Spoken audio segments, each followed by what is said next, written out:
নমস্কার বন্ধুরা, আমি মধুমিতা। আজকে আমি কাঁচা আমের আমসত্ত্ব তৈরি করে দেখাবো। আর এইভাবে আমসত্ত্ব তৈরি করে সারা বছর রেখে খেতে পারবেন, খেতে দারুণ লাগে। আর এই আমসত্ত্বটা বানানোর জন্য বেশি কোনো উপকরণ লাগে না, হাতে গোনা কয়েকটা উপকরণ থাকলেই হয়ে যাবে। আর যেসব বন্ধুরা নতুন রাঁধুনি আছেন তারাও খুব সহজেই বানিয়ে নিতে পারবেন। তা পুরো ভিডিওটা দেখতে থাকবেন, আশা করছি খুবই ভালো লাগবে। এখানে কয়েকটা কাঁচা আম নিয়েছি, আমগুলো ছাড়িয়ে নেব।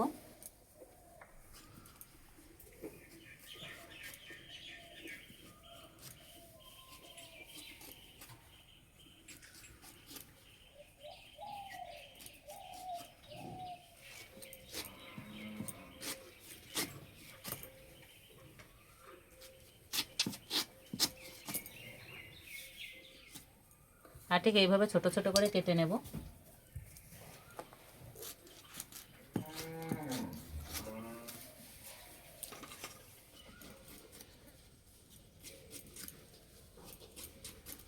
আর আমগুলো কয়েকদিন ঘরে ছিল, সেই জন্য এরকম একটু লাল লাল হয়ে গেছে।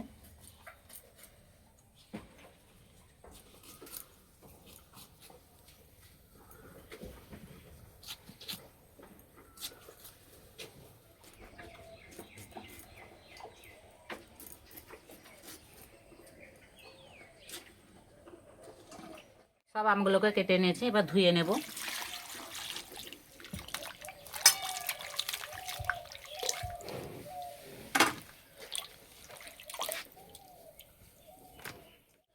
উনানে কড়াই বসে দিয়েছি, কড়াই দেবো জল, কেটে রাখা আম দিয়ে দেবো, দেবো অল্প একটু নুন। একটু নুন দিলে না আমগুলো খুব তাড়াতাড়ি সিদ্ধ হয়ে যায়। চাপা দিয়ে ভালো করে সিদ্ধ করে নেব। এখানে আমি নিয়েছি গোলমরিচ, শুকনো লঙ্কা, গোটা জিরে, গোটা ধনে, জল ছাড়া বেটে নেব।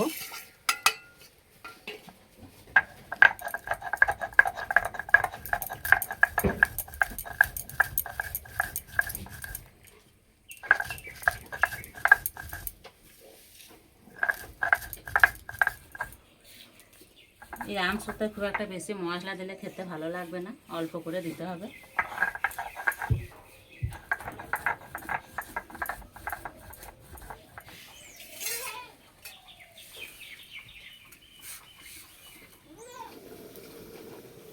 চাপাটা খুলে দেব। এই যে আম সিদ্ধ হয়ে গেছে, এবার হাতায় করে এইভাবে ঘুটে নেব।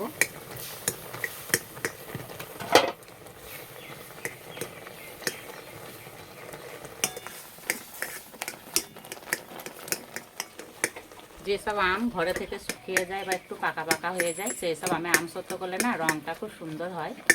এই যে কত সুন্দর রং হয়েছে। ভালো করে ঘুটে নিয়েছি, এবার ছাঁকনি করে ছেঁকে নেব।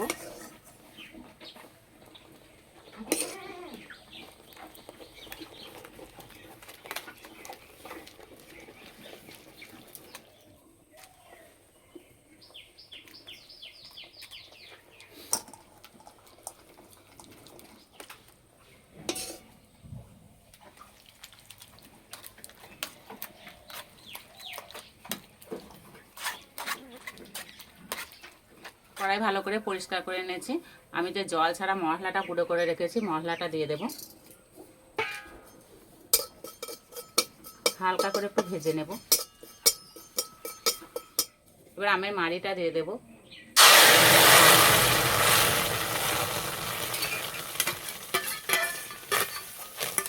বাটিটা ধুয়ে অল্প একটু জল দেব। দেব লঙ্কার গুঁড়ো। আম সিদ্ধ করার সময় নুন দিয়েছিলাম, একটু বিট নুন দেব। দেব চিনি।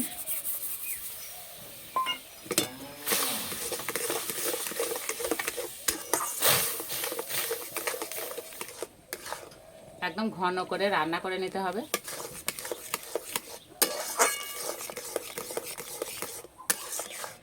রান্নাটা হয়ে গেলে বোঝাই যাবে, খুব সুন্দর একটা রং চলে আসবে আর খুব সুন্দর একটা গন্ধ বেরোবে। প্রায় হয়ে এসছে, আর একটু রান্না করলেই হয়ে যাবে। এখানে একটা থালা নিয়েছি, থালাটায় ভালো করে তেল মাখিয়ে নেব।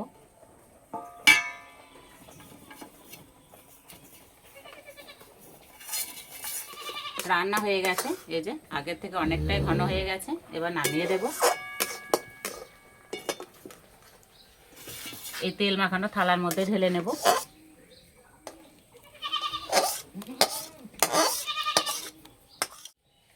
এইভাবে একটু সমান করে নেব। এবার এটাকে রোদে দিয়ে ভালো করে শুকিয়ে নিতে হবে।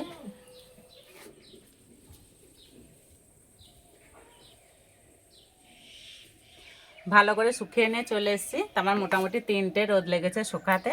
আর এই যে হাতে লেগে যাচ্ছে না, খুব সুন্দর শুকিয়ে গেছে। এবার একটা চাকু নিয়েছি, এই থালা থেকে এইভাবে ছাড়িয়ে নেব।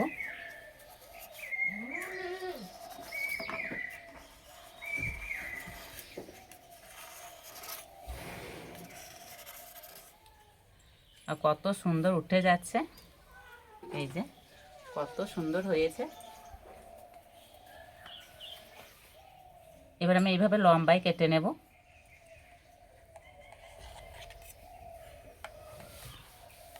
কত সুন্দর আমসত্ত্বটা হয়েছে।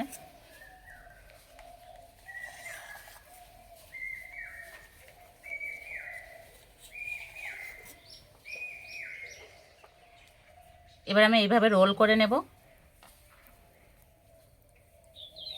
আপনারা চাইলে ছোট ছোট করে কেটে নিতেও পারেন।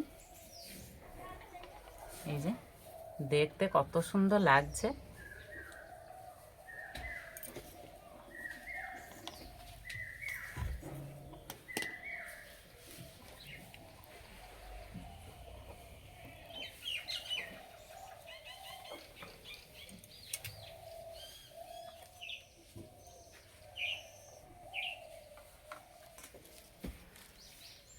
সবগুলো এইভাবে রোল করে নিয়েছে আর দেখতে কতটা লোভনীয় হয়েছে। এইভাবে তৈরি করে সারা বছরের জন্য সংরক্ষণ করে রাখতে পারেন। খাওয়ার জন্য একদম রেডি হয়ে গেছে। আমার সঙ্গে আছে স্নিগ্ধা। না,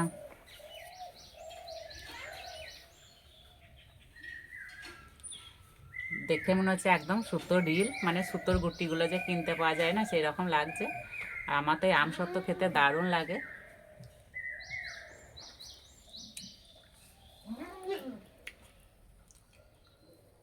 সত্যি বন্ধুরা, খেতে দারুণ লাগছে।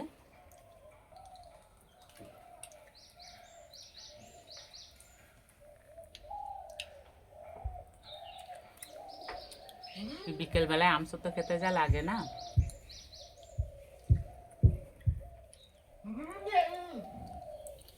ঘরে তৈরি করা থাকলে যখন খুশি তখনই খেতে পারবেন।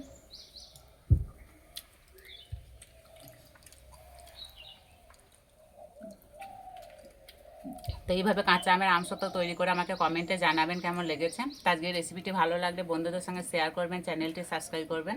আজকে এই পর্যন্ত, আবার অন্য রেসিপিতে দেখা হবে। সবাই সুস্থ থাকবেন, ভালো থাকবেন। কেমন হয়েছে? সিনিতা শুধু খেয়েই যাচ্ছে, বলছে ভালো।